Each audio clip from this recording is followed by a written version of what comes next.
world, my name is Serene and welcome to Staying Serene. Staying Serene is a place where I encourage and inspire young believers to live by faith, pursue their purpose, and glorify God with their lives. I upload new videos every Saturday at 10 a.m. Please subscribe to see more from me. So today's video is 6 more tips on online classes. It's actually a sequel to the video that I did like a year ago, 6 tips for online classes. I'm going to leave that up in the iCards above if you want to go check it out. So this is like a follow-up video. I've actually done, this is my 2nd year of online classes, my 4th semester of online classes. It's been an interesting, difficult, stressful time, but I'm just trying to make the most of it. I'm trying to make the most of online classes, which is difficult. I have a little bit more advice now that I've on my 2nd year of online classes that I hope can be helpful to you. And some of these are kind of obvious, but I didn't know them when I started online classes, so I really hope that it can be helpful to you. Number 1 is to get a proper pair of headphones. And when I first did my online classes in my first year, which was back 2020, 2021, that year, fall and spring, I did not have a pair of proper headphones. I had a cheap pair that I bought from Walmart. They were actually the ONN brand. I think they're pronounced OWN, which is the brand of headphones that Walmart makes. And they were not that good, and it did not last long. They may have lasted a few months, maybe like a year, but they were not good at all.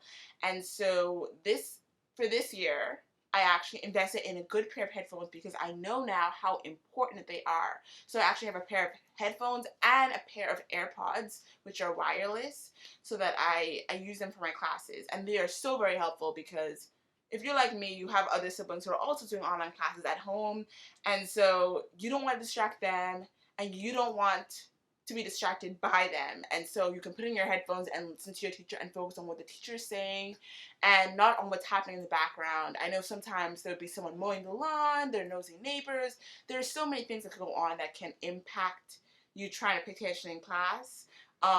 So when you have your headphones on, you can like tune out what's happening in the background, what your family's doing if someone's cooking in the kitchen, and just tune in on what's happening in your meeting. I use Zoom, so Zoom meetings or whatever platform your school uses to online.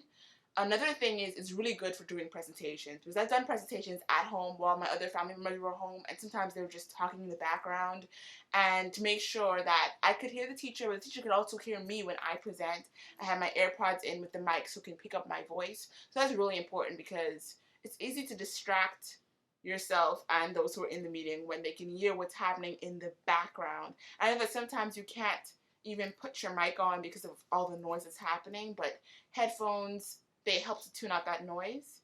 And also they can be used if you're studying and you want to listen to some music, and it really helps you to not get distracted and to focus on what's happening and not on what's happening in the background of your video. So especially if you're taking classes at home, maybe if you're in a dorm it would be different, it might be more quieter, but especially if you're taking classes at home, I recommend a good pair of headphones, whether it's wireless or wired, it doesn't matter as long as you can hear and it can pick up your voice. So that is my first tip for online classes.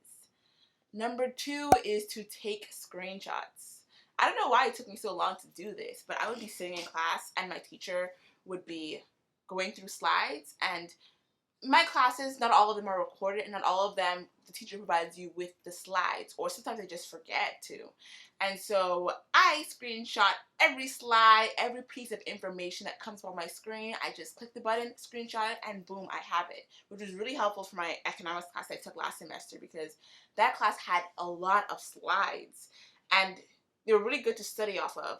And so during that class, I just took screenshots of everything, and so I had I had a group of slides from every chapter, and then when it was time for my final exam, that is what I studied. I studied the slides because those are what the teacher went over. And so that is something that I would recommend for everyone who's taking online classes. Just take screenshots. If you have a Mac, it's built into the program. The Mac OS has a screenshot, has you take screenshots, so that's easy. You can also do it on Windows computers. And if you cannot figure out how to take a screenshot, just pick out your cell phone and take a picture of it with your cell phone. And so that is very useful, and I think that it's something we all should do. It really saves time because now you're not writing down notes or trying to write down your notebook before the teacher takes a slide. You just clicking a button and taking a picture and getting all those notes and information that you need to study for class. Okay, so number 3 is to create a routine. And I think this is really important because honestly, we are creatures of habit.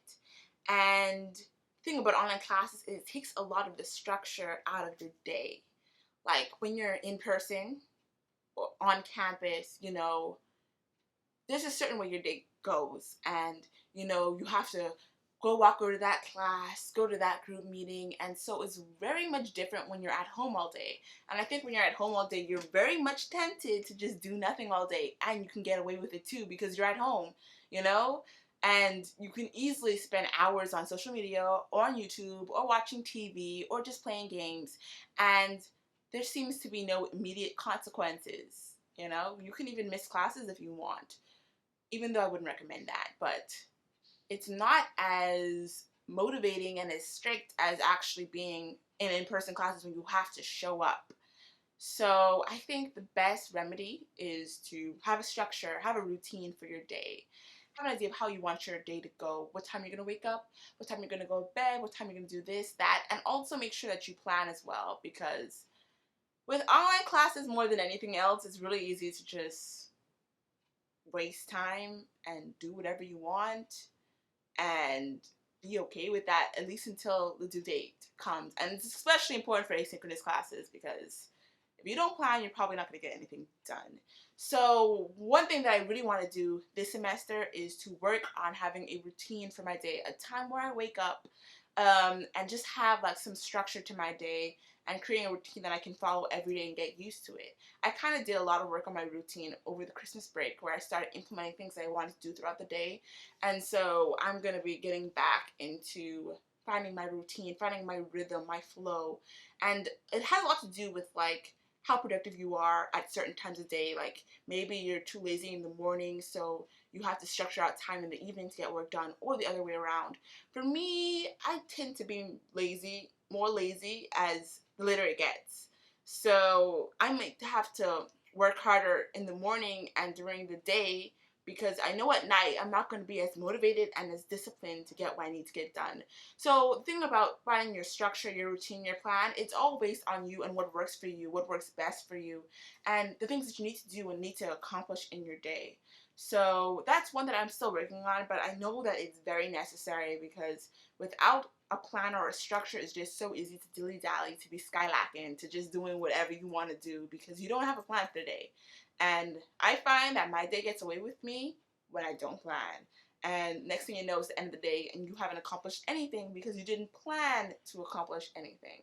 So that one's very important. So start getting into a structure and a routine. For most of you, I hope that, it's only going to be a few weeks of online classes. So it's only going to be a few weeks and then you can get back into your normal rhythm of being in person. But for those of us, like me, who has spent the last 2 years online, this is something very important so that we can make the most of our online classes. Okay, my 4th tip is to be social. I think when it comes to online, you actually have to work harder to be social, but it's so worth it because when you're online, especially for a long period of time, you begin to feel isolated and lonely. This is more for people who are at home, not on campus, because when you're on campus, you're actually still seeing people, I assume, your professors, your classmates, your friends. But when you're at home, all you see is your family. And it can get very lonely. And so to remedy that, you have to take that extra step and be social and connect with one another. And you got to be creative too. And so that means texting people, that means calling people, having FaceTime or Zoom meetings, or finding some way to connect with other people. And if you can, going out every now and again with some friends. I think that really helps because it just makes you feel less alone. And even though you may be an introvert like I am, or maybe you're an extrovert, you still feel that lack of connection, that feeling of loneliness and isolation, and like it just feels so separate and apart, and you just feel so alone. And that's not what you want to be feeling. Get out there, get social, be connected, text, call, and build your relationships. Be intentional with your relationships. Because if you're not, you're just going to be alone the whole time. And, And sometimes you even have to schedule, like, okay, every week I'm going to call this person, or every week I'm going to reach out to this person. And if you need to, write out a list. I've done it. Write out a list of people to reach out to, because sometimes you're not thinking about it, not the people that you haven't reached out to recently. So, just send out a text, I'm thinking of you. I mean, there is a little trepidation when it comes to reaching out to people, but I find that it's usually just all in your head. And once you get over that, once you just start reaching out, you start to feel more connected, more involved, more, with other people. And so, especially if you're online and you're like me and you're staying home and it's just your family, really make sure that you spend the time with your family, but also making friends and reaching out to your old and new friends and making sure that you are as social as you can be while you are in online school. And that includes reaching out to classmates too. If you can, text or call a classmate that you may have seen in your Zoom meeting and just see what happens from there. Number 5, have a hobby that forces you to go outside. I think with online classes, it's so easy to just sit at your desk all day and work and not go outside and not see nature and not even feel the sun anymore, because you're just spending all your time online in front of a laptop, and it gets really boring. And we all need to get outside more. And so what I did was I got a hobby that forced me to go outside every now and again. And maybe for you, that's taking a walk or jog or a sport that you really enjoy. And so you may do that every day or every other day or on the weekends, and it forces you to go outside. Because for me, you could go days without going outside because you're just taking online classes, and that's basically what your whole life is right now, taking online classes. And you can forget that you haven't gone outside in like this amount of days. For me, my hobby to force me to get outside is roller skating. I love roller skating, and sometimes it's not practical to roller skate inside. Inside it's pretty small, and so I have to go outside to go roller skating, and it feels amazing. And it makes me feel better, honestly. I don't feel so trapped, and I get to change my scenery a bit, and I get to go outside and see the sunset and just enjoy moving my body and getting some exercise and being active. Because with online classes, it's really easy to just be that lazy person. It's really easy to be lazy and just spend the whole time on your laptop not moving. We need to get movement. We need to get outside. And maybe you don't like exercise, but even just like walking around your block or something, that's exercise, that's movement. And it'll be different for everyone depending on where you live and what the weather is like. So, it'll be rainy, you may not be able to go outside, but any chance you can, go outside, enjoy nature, and move your body. It really helps. It helps you mentally, it helps you physically. It's just an amazing thing to just get outside and enjoy that type of freedom. Number 6 is to get involved in your school, to participate in your school. Now this is one that kind of took me some time to learn because of just how weird my college experience has been. My first year I had Dorian and then COVID, so I never really had like a full semester, and it was my first year, so I wasn't really interested in getting involved in anything. I was still trying to figure everything out. And my second year was completely online, and I joined an organization, but I've really been way more active in my school in this third year, even though it's still been online. It does take it takes a lot of intention and an extra like measure to actually get myself out there, but it's worth it. And so especially for us who are going to be doing online lessons for more than a week or two, or for a month, maybe for the full semester, or like me for a full year, we need to get involved. And we can do that by peer tutoring or joining a club that meets on Zoom, and just like keeping our eyes open for opportunities where we can be involved in our organization, maybe attend some of the Zoom events and meetings that are happening around. I know that it's easy to not want to participate and to just want to just do nothing, but it's beneficial to you. I know for me, I started peer tutoring. I peer tutored a student, and that was really cool.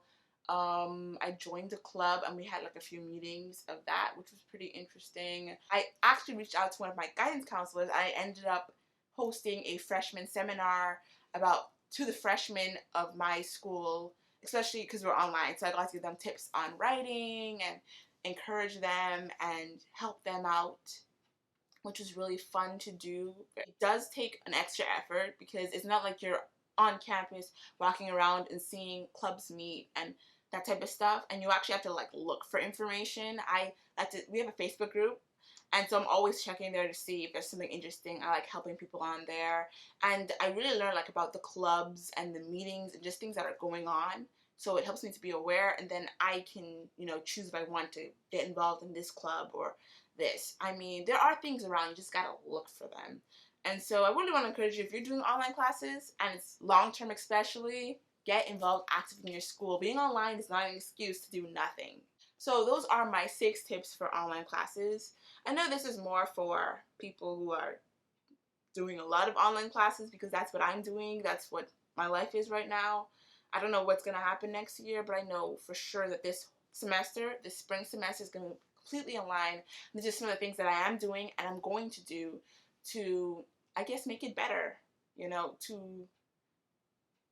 make the most of it. It's a weird situation for everyone who's involved, honestly. And I mean, you could either complain or do something about it. And I'm tired of complaining. So I'm going to be trying to make the most out of this. That's really what we all can do. I implore you, all of my online students, you were doing an amazing job. Just get through it. I know it can be difficult. I know it can be difficult. And I know that it can be very stressful to be completely online and just feeling alone. But I just want to encourage you that you are not alone. There are online students all over the world who are right there with you. And to remember what you're doing this for. In my head, I'm just thinking graduation. So if graduating means that I have to take another year of online classes, then so be it, because I want to graduate. And I want to graduate well. I want to have some awards and stuff. So I'm working hard to make that a reality. So when I'm feeling down and discouraged, I'm thinking, what am I doing this for? To graduate. And it doesn't even really matter how, as long as I do graduate. Whether I'm graduating through an online Zoom meeting or in person, even though I prefer in person. But it is what it is, and we gotta work with it. So I hope this video was a huge help to you. If you want to find me, I'm on Instagram, Facebook, and Pinterest as @stayingserene. So you can go there, give me a follow. I post encouraging, inspirational content. And I just thank you so much for watching. Don't forget to like, share, comment, and subscribe. And I can't wait to see you in the next one. I also want you to leave your tips down below for online students. I'm always willing to learn more, and I want to see what y'all are doing to keep your hopes up and to stay productive and active during online school. It is not easy, and so I really want us to share what we have learned and what tips that we have found to be helpful. Thanks for watching, guys. Okay, bye.